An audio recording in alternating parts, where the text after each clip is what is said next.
बिस्मिल्लाहिर्रहमानिर्रहीम। अस्सलाम वालेकुम नाज़रीन, मैं हूँ आपकी होस्ट खुशबू अफजान और आप देख रहे हैं ऐसे टाइम्स।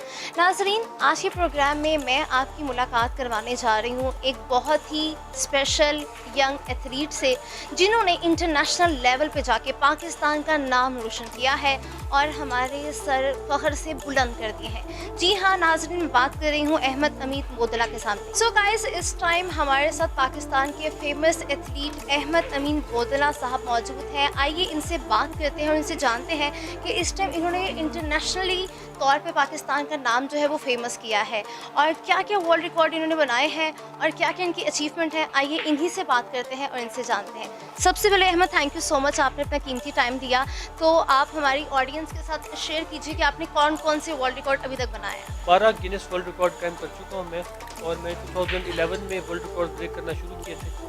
और मेनली मेरे वर्ल्ड रिकॉर्ड्स हैं जिनमें मैं वर्ल्ड नंबर 1 हूँ इस वक्त। वो इस वक्त भी नंबर 1 हूँ। 4 कैटेगरीज हैं, उसमें किक्स की 3 कैटेगरीज हैं और एक एंड्योरेंस की कैटेगरी है। किक्स में मैंने 1 मिनट के अंदर 355 किक्स लगाकर मैं दुनिया का वाहिद एथलीट हूँ जिसने ये रिकॉर्ड बनाया, और ये 6 साल से अनबीटन है।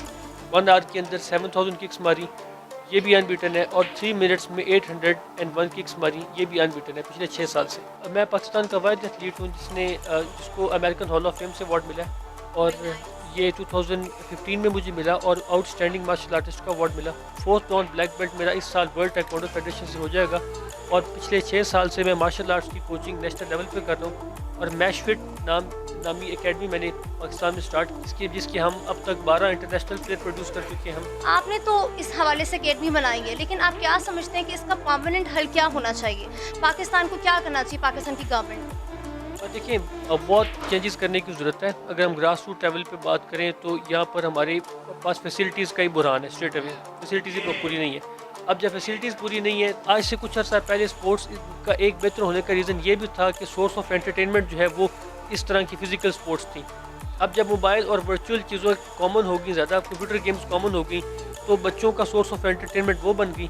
तो बच्चों के लिए अब फिज़िकल एक्टिविटी एक एंटरटेनमेंट नहीं है, और फिज़िकल एक्टिविटीज़ एक तो यहाँ से कम होगी। हम इस वक्त बुरहान पे खड़े नहीं हैं। हम यानी ऐसा नहीं है कि इस वक्त प्रेजेंट में बुरहान है। पाकिस्तान के अंदर एक ब्लूम रह चुका है स्पोर्ट्स का। 92 के अंदर हम कितनी स्पोर्ट्स के अंदर नंबर 1 थे दुनिया में, लेकिन ये जो डाउनफॉल आया इसके पीछे कई रीज़न्स हैं।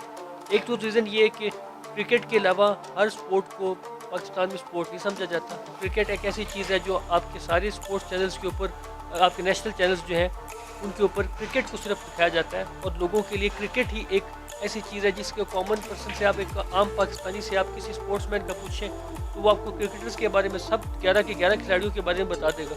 लेकिन उससे आप पूछेंगे पाकिस्तान के कितने इस वक्त प्रोफेशनल बॉक्सर्स हैं, नहीं बता सकेगा। पाकिस्तान का नंबर 1 ताइक्वांडो फाइटर कौन है, नहीं बता सकेगा। पाकिस्तान का नंबर 1 स्नूकर प्लेयर कौन है, नहीं बता सकेगा। इसका मतलब ये है कि ओवरऑल जो मीडिया चैनल्स पे और का भी जो रोल है इसमें वो इतना अच्छा नहीं रहा पिछले कुछ अर्से। तो बहुत सी चीज़ें, इन सारी चीज़ों को अगर ठीक किया जाए तो स्पोर्ट पाकिस्तान में टैलेंट की कमी नहीं है। हमने बहुत टैलेंटेड प्लेयर्स देखे हैं। तो आप क्या समझते हैं जिम्मेदार कौन है इस हवाले से? कि इंडिया के अंदर बाकी स्पोर्ट्स का भी प्रोफेशनल स्ट्रक्चर है। अगर आप देखें ओलंपिक के अंदर उनके मेडल्स देख लें वो कितने लेते हैं, और हम क्वालिफाई भी नहीं करते। हुकूमत इस लिहाज से जिम्मेदार है कि हुकूमत किसी चीज़ जो क्रिकेट के अलावा बाकी गेम्स की अगर आप बजट देखें तो प्रमोट नहीं किया जाता, बजट नहीं दिया जाता। बजट, अगर बेसिक बजट ही कम है, एक गेम है जो पूरे मुल्क में होती है और उसका आपको अगर फेडरेशन को पूरे साल का जो बजट है वो 5 या 6 लाख मिल रहा है एक पूरी गेम को पूरे पाकिस्तान में प्रमोट करने के लिए, और उसी में से इंटरनेशनल प्लेयर आपने खिलाने, तो वो क्या करेगी? एक बेहतरीन एथलीट की क्या खूबियाँ होती हैं, आप इसको कैसे डिफाइन कर सकते हैं? कॉमन चीज़ जो हर एथलीट में होती है वो ये होता है कि उनकी जो डाइट होती है वो आम बंदे की तरह नहीं होती, वो ये अफोर्ड नहीं कर। मैं डाइट की तरफ आती हूँ। और उसके अलावा उनका ट्रेनिंग डिसिप्लिन बहुत कंसिस्टेंट होता है। अगर उन्होंने अपने आप को मेंटेन करना होता है तो कंपेटिटिव लेवल के ऊपर आप एक छोटी सी भी मिस्टेक अफोर्ड नहीं कर सकते। फर्स्ट और सेकंड के अंदर एक छोटी सी मिस्टेक का फ़र्क होता है। तो मेन फील्ड ही स्ट्रेंथ एंड्योरेंस है, वो है ही फिजिकल फिटनेस की फील्ड। हफ्ते में 5 दिन ट्रेनिंग करता हूँ, जिसमें से मेरा प्राइमरी वर्कआउट जो होता है वो वेट लिफ्टिंग के ऊपर बेस्ड होता है, और कार्डियो। तो आप कितना मतलब कितने घंटे देते हैं इस टाइम को फिटनेस पे अपनी मेहनत करने के लिए? सिर्फ और सिर्फ हफ्ते में मेरा जो ट्रेनिंग टाइम है वो 5 घंटे है इस वक्त।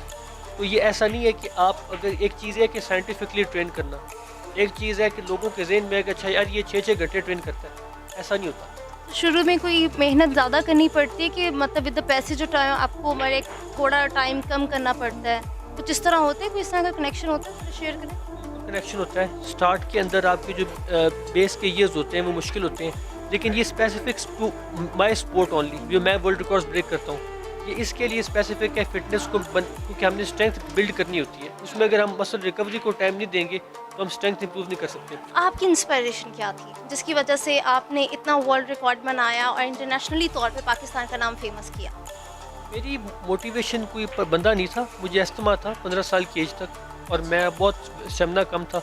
तो मार्शल आर्ट्स में आने के बाद मेरी मोटिवेशन ये थी कि जो सारी ज़िंदगी ये कम स्टेमिना और कम एनर्जी लेवल रहा है, इसको ठीक करना है। एक शौक़ था, एक जुनून था कि वो जो एक वीकनेस थी उसको कन्वर्ट करना है स्ट्रेंथ में। जब मैंने मार्शल आर्ट शुरू किया, मैं एक किक या 2 किक मार के लिटरली गिर जाता था पहले अपने हफ्ते के दौरान, और मैं स्टार्टिंग में बहुत डिफिकल्ट था but you tried and again.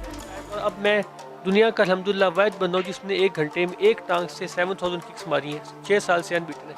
जो बंदा एक किक पे गिरता था उसने 7000 मारी हुई है 1 घंटे में, और दुनिया में कभी किसी ने नहीं मारी। अच्छा, मुझे थोड़ा सा अपने बैकग्राउंड के बारे में बताइएगा, थोड़ी सी एजुकेशन के बारे में बताएं कि, और ये भी बताएं कि क्या आपकी फैमिली में इससे पहले कोई है इस फील्ड में?